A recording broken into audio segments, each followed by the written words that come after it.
book is called Sit In: How 4 Friends Stood Up by Sitting Down.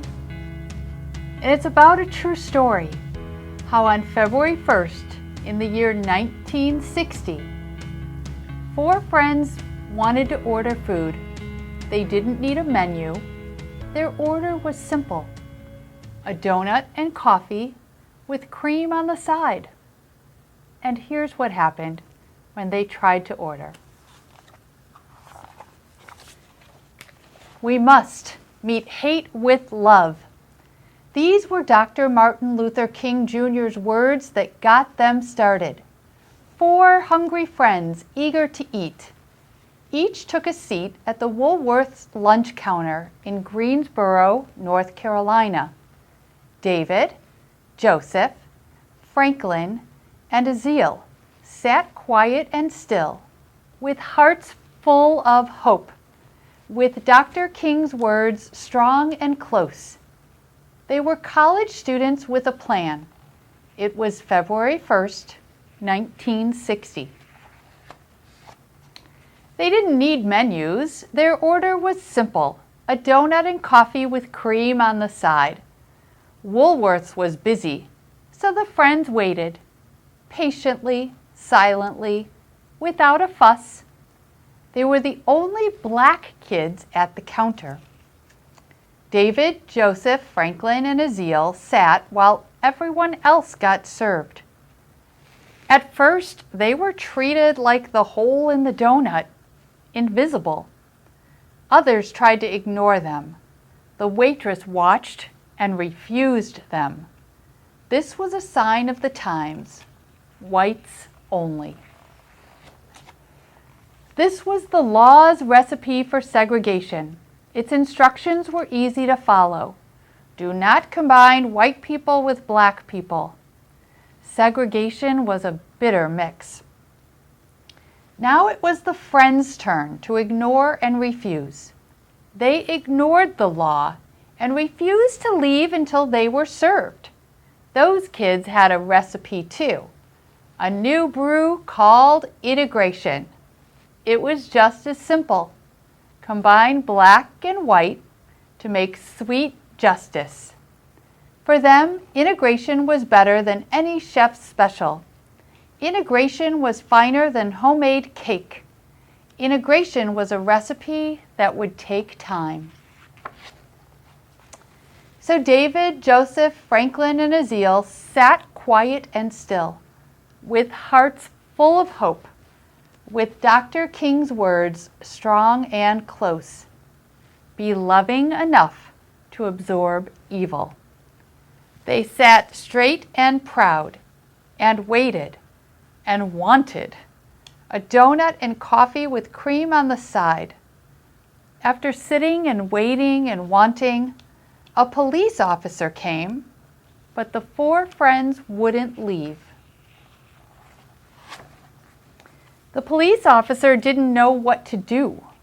The students were doing nothing wrong, no crime in sitting, no harm in being quiet, no danger in looking hungry. The officer left the lunch counter without doing anything. The Woolworth's man turned off the lights. He announced, "Woolworth's is closed," so the customers left, including the 4 friends who went home to dinner, where they were served first. News had already spread about the sit-in. David, Joseph, Franklin, and Aziel got their names in the paper. The next day, February 2nd, 1960, more students showed up at the lunch counter, sitting still for what was right.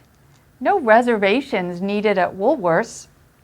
The students seated themselves. They were dressed in their best clothes. They were polite and determined. No guesswork for the waitress. The young people knew the menu by heart. They ordered. No food came. So they sat in silence and waited and wanted a donut and coffee with cream on the side. The waitress reminded them, "Whites only." But those kids wouldn't budge. They didn't move. Until they were served, they refused. All they wanted was some food, a donut and coffee with cream on the side. To pass the time, the students read their school books. They wrote in their journals. They finished their homework. They didn't need to read the menu, so they studied for tomorrow's test. What had started in Greensboro spread faster than a grease fire. There were lunch counter protests in Hampton, Virginia, Nashville, Tennessee, Montgomery, Alabama, Atlanta, Georgia, and many other southern towns.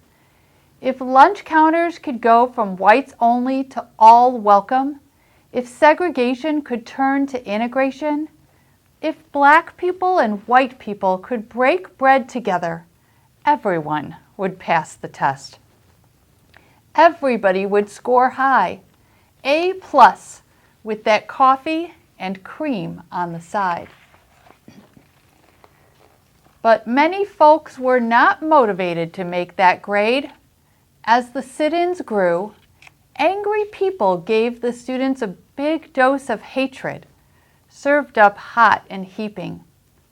Coffee poured down their backs, milkshakes flung in their faces, pepper thrown in their eyes, ketchup not on the fries, but dumped on their heads. They yelled at the students, "We don't serve your kind. Go home. Goodbye." The students wanted to lash out, but couldn't. They wanted to strike back, but they didn't. Sitting still was so hard. Practicing peace while others showed hatred was tougher than any school test. Now there were news cameras filming the sit-ins and viewers at home watching it all on TV. The students were more determined than ever to show the world the true meaning of peace. So they sat in silence, with hearts full of hope, with Dr. King's dream true and close. These were the words that kept them going. We must meet violence with nonviolence. The students sat proud and still, and waited and wanted a donut and coffee with cream on the side. Soon, the sit-ins grew bigger and wider. White students joined their black friends to protest the unfair treatment by restaurant owners who would not serve food to black patrons. They also opposed segregated libraries, buses, parks, and pools. With so many students gathered, people got scared there would be fighting. They were afraid of all those youngsters grouped together for a cause.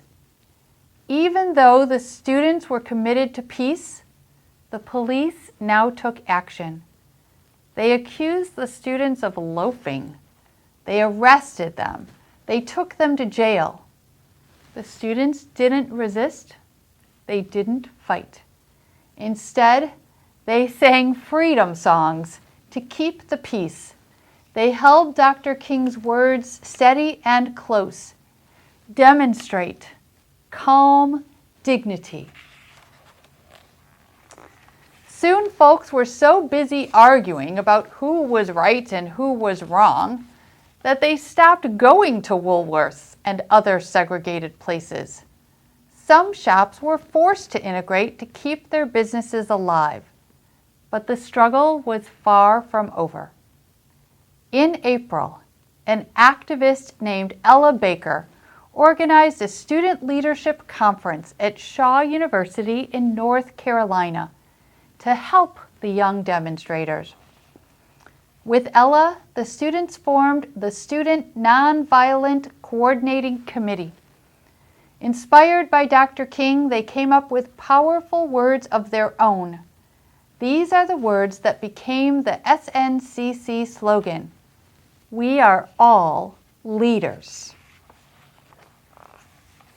When President John F. Kennedy got a taste of SNCC's integration, he didn't sit in, he stepped in.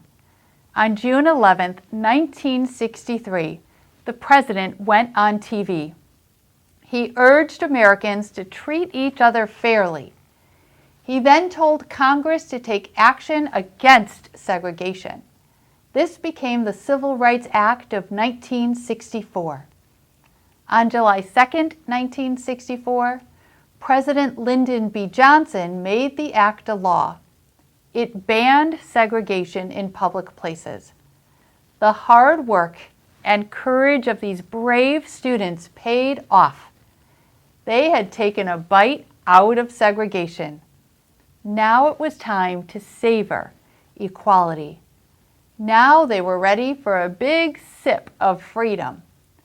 Their order was simple: a double dose of peace with nonviolence on top. Hold the hate, leave off the injustice. And oh, integration sure tasted good. Those courageous young people enjoyed every bit. They came back to Woolworth's for seconds and thirds, and for many helpings after that. And when the sit-ins were all done, the students left a big tip. A donut and coffee with cream on the side is not about food. It's about pride. These were the words that filled them up. Now the students had the right recipe for integration. The steps were easy to follow. 1. Start with love. 2. Add conviction. 3. Season with hope. 4. Extra faith to flavor. 5. Mix black people with white people. 6. Let unity stand. 7. Fold in change. 8. Sprinkle with dignity. 9. Bake until golden. And 10. Serve immediately.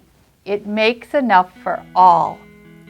After weeks of sitting, when their backsides ached, after months of being still, when their feet fell asleep, after years of praying for laws to change, when they were so hungry for equality, the young people finally got what they ordered.